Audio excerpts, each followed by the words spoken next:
ನಮಸ್ತೆ ಸ್ನೇಹಿತರೆ, ಇವತ್ತು ನಾವು ಪ್ರಥಮ BA BComನವರಿಗೆ ಇರುವಂತಹ ಕನ್ನಡ ಭಾಷಿಕ ಹೊಸಗನ್ನಡ ಕವಿತೆ ಮತ್ತು ನಾಟಕದ ಪುಸ್ತಕದಲ್ಲಿ ತುಂಬಾ ಮುಖ್ಯವಾಗಿರುವಂತಹ ಕವಿತೆಗಳನ್ನು ನೋಡ್ತಾ ಇದ್ದೇವೆ. ಈಗಾಗಲೇ ನಾವು ಘಟಕ 3ರಲ್ಲಿದ್ದೇವೆ. ಘಟಕ 3ರಲ್ಲಿ ಪುರುಷ ಸೂಕ್ತವನ್ನು ವಿವರಣೆಯನ್ನು ತಿಳ್ಕೊಂಡಿದ್ದೇವೆ. ಕಾಲ ನಿಲ್ಲುವುದಿಲ್ಲ ವಿವರಣೆಯನ್ನು ತಿಳ್ಕೊಂಡಿದ್ದೇವೆ. ಗಂಗಾಮೈಯನ್ನು ಕೂಡ ವಿವರಣೆಯನ್ನು ತಿಳ್ಕೊಂಡಿದ್ದೇವೆ. ಇವತ್ತು ನಾವು ಬದಲಾವಣೆ ಇತಿಹಾಸ ಎನ್ನುವ ಕವಿತೆಯನ್ನು ತಿಳ್ಕೊಳ್ಳುವ ಸ್ನೇಹಿತರೆ. ಪುಟ ಸಂಖ್ಯೆ 89ರಿಂದ ಘಟಕ 3 ಬರ್ತದೆ ನೋಡಿ. ಇಲ್ಲಿ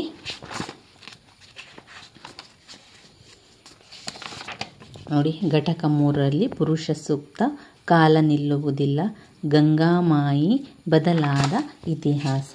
ಇವತ್ತು ನಾವು ಬದಲಾದ ಇತಿಹಾಸದ ಕವಿತೆಯನ್ನು ನೋಡುವ ಸ್ನೇಹಿತರೆ. ಅದರ ವಿವರಣೆಯನ್ನು ಕೂಡ ತಿಳ್ಕೊಳ್ಳುವ.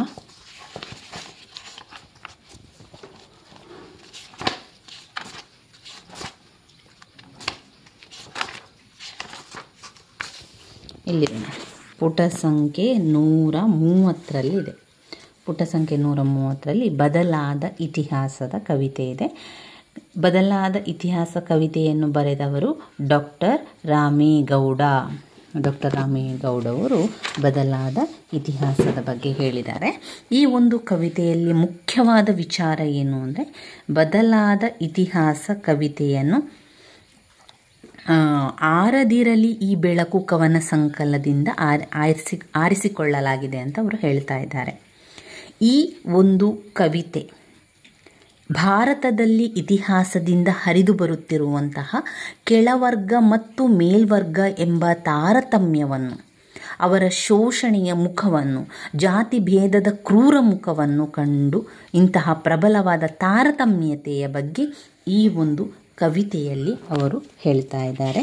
ಅವರು ಕೊಟ್ಟಿರುವಂತಹ ಕವಿತೆಯಲ್ಲಿ ಅವರು ಸಾರಾಂಶವನ್ನು ಕೊಟ್ಟಿಲ್ಲ. ನಾವು ಈ ಒಂದು ಕವಿತೆಯ ವಿಶ್ಲೇಷಣೆಯನ್ನು ತಿಳಿತಾ ಹೋಗುವ ಸ್ನೇಹಿತರೆ. ಬದಲಾದ ಇತಿಹಾಸ ಎನ್ನುವಂತಹ ಕವಿತೆ ಭಾರತದಲ್ಲಿ ಇತಿಹಾಸದಿಂದ ಹರಿದು ಬಂದಿದ್ದಂತಹ ಈ ಮೇಲ್ವರ್ಗದವರು ಕೆಳವರ್ಗದವರು ಎನ್ನುವಂತಹ ತಾರತಮ್ಯ ಬರ್ತಾ ಇತ್ತಲ್ಲ, ಅದು ಅನೇಕ ರೀತಿಯ ಶೋಷಣೆ ಮಾಡ್ತಾ ಇರುವಂಥದ್ದು, ಜಾತಿ ಭೇದದ ಕ್ರೂರ ಮುಖವನ್ನು ಕಂಡು ಇಂತಹ ಪ್ರಬಲವಾದ ತಾರತಮ್ಯತೆ, ಅಮಾನವೀಯತೆ ತೊಲಗಲು ಪರಿಹಾರವೇನು ಎಂದು ಚಿಂತಿಸಿ ಆ ಪರಿಹಾರದ ಮೂಲಕ ತನ್ನ ಸುತ್ತಲೂ ತುಂಬಿರುವ ಈ ಒಂದು ಕೊಳಕುತನ, ಕ್ರೂರ ಮುಖ ಬದಲಾಗಬಲ್ಲದು, ಹಾಗೆ ಬದಲಾಗಿರುವ ಮುಖವನ್ನು ಕಂಡು ಗೆಲುವಿನಲ್ಲಿ ಕೂಡ ಹರ್ಷದಲ್ಲಿ ಮುಕ್ತಾಯವಾಗ್ತದೆ. ಕವಿತೆ ಜಾತಿ ತಾರತಮ್ಯ, ವರ್ಗ ತಾರತಮ್ಯತೆಯ ದಾರುಣ ಕಥೆಯನ್ನು 5 ಖಂಡಗಳಲ್ಲಿ ವಿವರಿಸ್ತಾ ಇದ್ದಾರೆ. ಇಲ್ಲಿ ರಾಮೇಗೌಡ ಅವರು ಬದಲಾದ ಇತಿಹಾಸ ಎನ್ನುವ ಕವಿತೆಯನ್ನು ಬರೆದಿದ್ದಾರೆ. ಅವರು ಈ ಒಂದು ಕವಿತೆಯನ್ನು 5 ಭಾಗಗಳನ್ನಾಗಿ ಮಾಡಿದ್ದಾರೆ. 5 ಭಾಗಗಳಲ್ಲಿಯೂ ಕೂಡ ಅವರು ಏನು ಹೇಳ್ತಾ ಇದ್ದಾರೆ ಅಂದರೆ, ಬದಲಾವಣೆ ಮಾಡಲಿಕ್ಕೆ ಸಾಧ್ಯ, ಆ ಬದಲಾವಣೆಯಿಂದ ಅದು ಮುಕ್ತಾಯ ಆಗಬೇಕು. ಎಲ್ಲಿ ತಾರತಮ್ಯ ಆಗ್ತಾ ಇದೆ, ಮೇಲ್ವರ್ಗದವರು ಕೆಳವರ್ಗದವರು ಎಂದು ಶೋಷಣೆ ಆಗ್ತಾ ಇದೆ, ಕ್ರೂರತನ ಆಗ್ತದೆ, ಈ ಒಂದು ಕೊಳಕು ಸಮಾಜದಿಂದ ಆ ಒಂದು ತಾರತಮ್ಯವನ್ನು ಹೋಗಲಾಡಿಸಬೇಕು, ಅದನ್ನು ಬದಲಾವಣೆ ಮಾಡಬೇಕು ಅಂತ ಬದಲಾದ ಇತಿಹಾಸ ಎನ್ನುವಂಥ ಹೆಡ್ಡಿಂಗನ್ನು ಈ ಒಂದು ಕವಿತೆಗೆ ಕೊಟ್ಟಿದ್ದಾರೆ. ಈ ಒಂದು ಶೀರ್ಷಿಕೆಯಲ್ಲಿ ನೀವು ಹೇಳಿದಂತೆ ಬದಲಾದ ಇತಿಹಾಸ ಬದಲಾಗ್ತಾ ಇದೆ, ಬದಲಾಗಬೇಕು, ಬದಲಾವಣೆಯನ್ನು ಮಾಡಬೇಕು ಎನ್ನುವಂಥದ್ದು ಇಲ್ಲಿ ನಾವು ಕಾಣುವಂಥದ್ದು. ಕವಿತೆಯಲ್ಲಿ ಈ ಬದಲಾದ ಇತಿಹಾಸ, ತಾರತಮ್ಯ ಬದಲಾವಣೆ ಆಯಿತು, ಬದಲಾಗಿ ಅದು ಗೆಲುವು ಸಿಕ್ಕಿತು, ಹರ್ಷ ಸಿಕ್ಕಿತು, ಹರ್ಷದಿಂದ ಗೆಲುವಿನಿಂದ ಮುಕ್ತಾಯವಾಯಿತು ಎನ್ನುವಂಥದ್ದನ್ನು ವಿವರಿಸ್ತಾ ಇದ್ದಾರೆ. ಮುಳ್ಳು ಬೇಲಿಯ ಮೇಲಿನ ನವಿರು ಬಟ್ಟೆ, ಇದು ಸಂದರ್ಭ ಸ್ವಾರಸ್ಯಕ್ಕೆ ಕೇಳುವಂಥ ಒಂದು ಸಾಲು ಸ್ನೇಹಿತರೆ, ನೋಡ್ಕೊಳ್ಳಿ.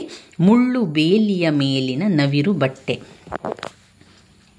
ಈ ಒಂದು ಕವಿತೆಯಲ್ಲಿ ಅಂಜಿಸುವವರ ಅಂಗಳದಲ್ಲಿ ಅಂಜುವವರ ಕತೆ, ಮುಳ್ಳು ಬೇಲಿಯ ಮೇಲಿನ ನವಿರು ಬಟ್ಟೆ, ಬಲಿಷ್ಠ ಬಾಹುಗಳೊಳಗೆ ಮುದುಡಿಕೊಂಡಿಹ ಬಾಹು, ನಡೆದು ಬಂದ ಕಡೆಗೆ ಬಿಡು ಸ್ವಲ್ಪ ದುರ್ಬೀನು, ಉಬ್ಬು ತಗ್ಗುಗಳಲ್ಲಿ ಗಿಲಿಕಿಯಾಡಿದ ಭುವಿಗೆ ತುಸು ಬಗಿದೆ ಬಾನು. ವರ್ಗ ತಾರತಮ್ಯ, ಜಾತಿ ತಾರತಮ್ಯದ ಮೂಲಕ ಇತಿಹಾಸಗಳಿಂದ ಹರಿದುಕೊಂಡು ಬಂದ ಜೀತ ಪದ್ಧತಿ ಅಂಜಿಸುವವರ ಅಂಗದಲ್ಲಿ ಅಂಜುವವರ ಕತೆ ಅಂತ ಹೇಳ್ತಾ ಇದ್ದಾರೆ. ಮೊದಲಿನ ಕಾಲದಲ್ಲಿ ಈ ರೀತಿಯಾಗಿ ಬಂದಿರುವಂಥದ್ದು ಜೀತ ಪದ್ಧತಿಯನ್ನು ಮಾಡ್ತಾ ಇರುವಂಥದ್ದನ್ನು ನೀವು ಕೇಳಿರ್ಬೋದು. ಅವರ ಬದುಕು ಮುಳ್ಳು ಬೇಲಿಯ ಮೇಲಿನ ತೆಳುವಾದ ಬಟ್ಟೆಯಂತಿದೆ. ಅಂದರೆ ಯಾವ ರೀತಿ ಒಂದು ಮುಳ್ಳು ಬೇಲಿಯ ಮೇಲೆ ತೆಳುವಾದ ಬಟ್ಟೆಯನ್ನು ಹಾಕಿದರೆ ಅದು ಯಾವ ರೀತಿ ಹರಿದು ಹೋಗ್ತದೆ ಎನ್ನುವಂಥದ್ದನ್ನು ಅವರು ಇಲ್ಲಿ ವಿವರಿಸ್ತಾ ಇದ್ದಾರೆ. ಆ ಒಂದು ಜೀತ ಪದ್ಧತಿಯ ಬದುಕು ಇದೆಯಲ್ಲ, ಅದು ಮುಳ್ಳು ಬೇಲಿಯ ಮೇಲಿನ ತೆಳುವಾದ ಬಟ್ಟೆಯಂತಿದ್ದು ಯಾವ ಕ್ಷಣದಲ್ಲೂ ಕೂಡ ಹರಿದು ಹೋಗುವಂಥದ್ದಾಗಿರುತ್ತದೆ. ಇಂತಹವರು ತಮ್ಮ ಬದುಕಿನ ಇತಿಹಾಸವನ್ನು, ನಡೆದುಕೊಂಡು ಬಂದ ರೀತಿಯನ್ನು ದುರ್ಬೀನು ಹಾಕಿ ನೋಡಿದರೂ ಕೂಡ ಅದನ್ನು ದುರ್ಬೀನು ಹಾಕಿ ನೋಡಬೇಕು. ಆವಾಗ ಅವರ ಜೀವನ ಗೊತ್ತಾಗ್ತದೆ. ಉಳ್ಳವರು, ಮೇಲ್ಪಟ್ಟದ ಜನರು ಆಡಿದ ಆಟಕ್ಕೆ ಆ ಬಾನು ಕೂಡ ತುಸು ಬಾಗಿರುವಂತೆ ಕಾಣ್ತಾ ಇದೆ.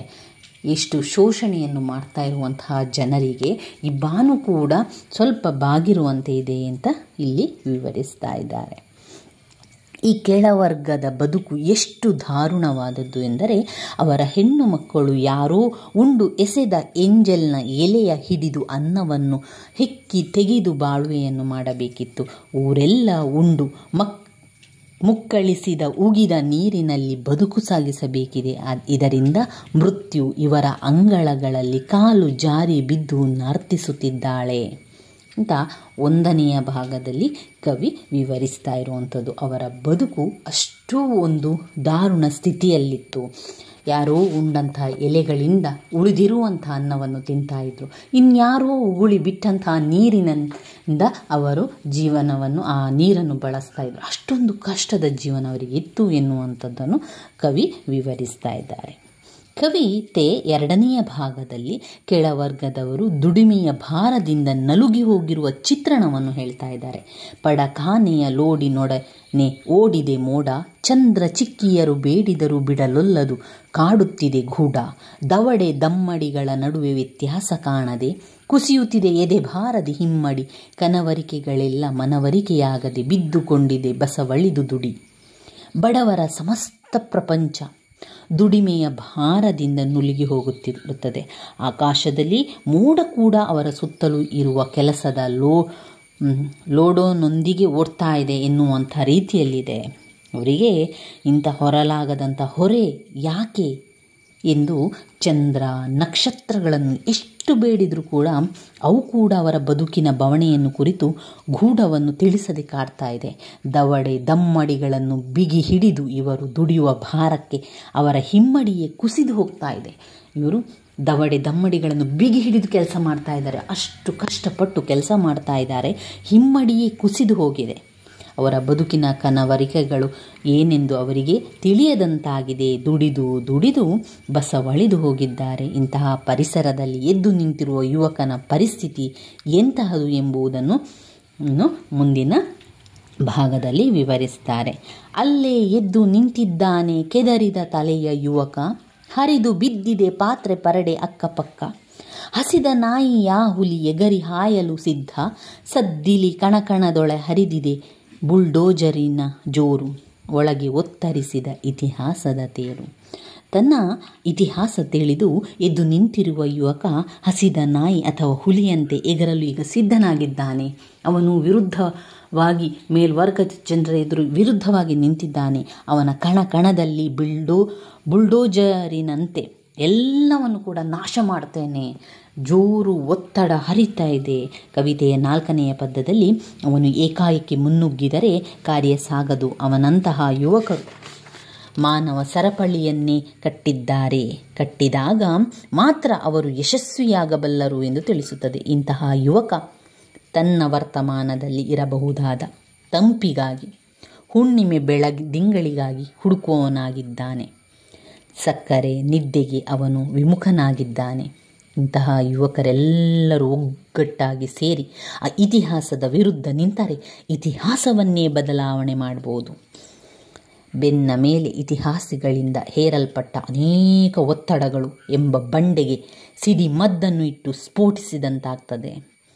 ಮಾನವೀಯತೆಯ ನಿಯಮಗಳನ್ನು ಅವನು ಸ್ಫೋಟಿಸಿ ಹೊರಬರಲು ಸಾಧ್ಯವಾಗ್ತದೆ.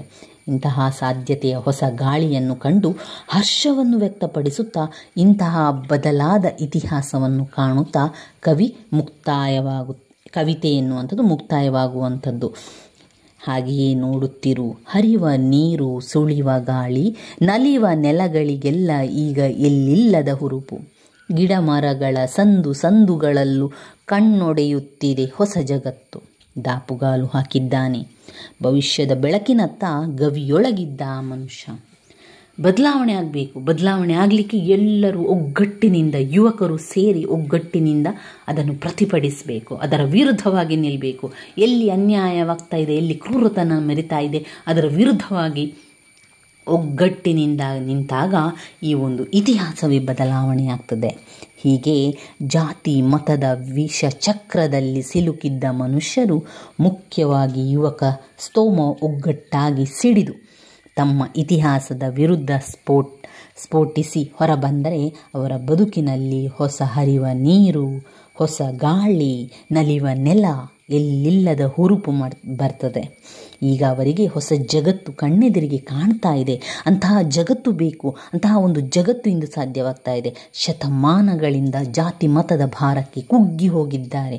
ಅದರ ಗವಿಯಲ್ಲೇ ಬಂಧಿತನಾಗಿದ್ದ ಮನುಷ್ಯ ಆಗ ಭವಿಷ್ಯದ ಬೆಳಕಿನತ್ತ ದಾಪುಗಾಲು ಹಾಕಿದ್ದಾನೆ ಎಂಬ ಆಶಾವಾದದಲ್ಲಿ, ಹೊಸ ಭವಿಷ್ಯದ ಬೆಳಕಿನಲ್ಲಿ, ಅಂತಹ ಆರೈಕೆಯಲ್ಲಿ ಕವಿತೆ ಮುಕ್ತಾಯವಾಗುತ್ತದೆ. ಇಲ್ಲಿ ಬಂದಿರುವಂತಹ ಸಂದರ್ಭ ಸ್ವಾರಸ್ಯದ ಪ್ರಶ್ನೆಗಳಿದು. ಅರ್ಥಗಳನ್ನು ಅವರು ಕೊಡಲಿಲ್ಲ ಈ ಒಂದು ಪದ್ಯದಲ್ಲಿ. ಇವಿಷ್ಟು ಬದಲಾದ ಇತಿಹಾಸ ಎನ್ನುವಂತಹ ಕವಿತೆಯಲ್ಲಿ ಡಾಕ್ಟರ್ ರಾಮೇಗೌಡರವರು ಬರೆದಿರುವಂತಹ ವಿಚಾರ ಆಗಿದೆ.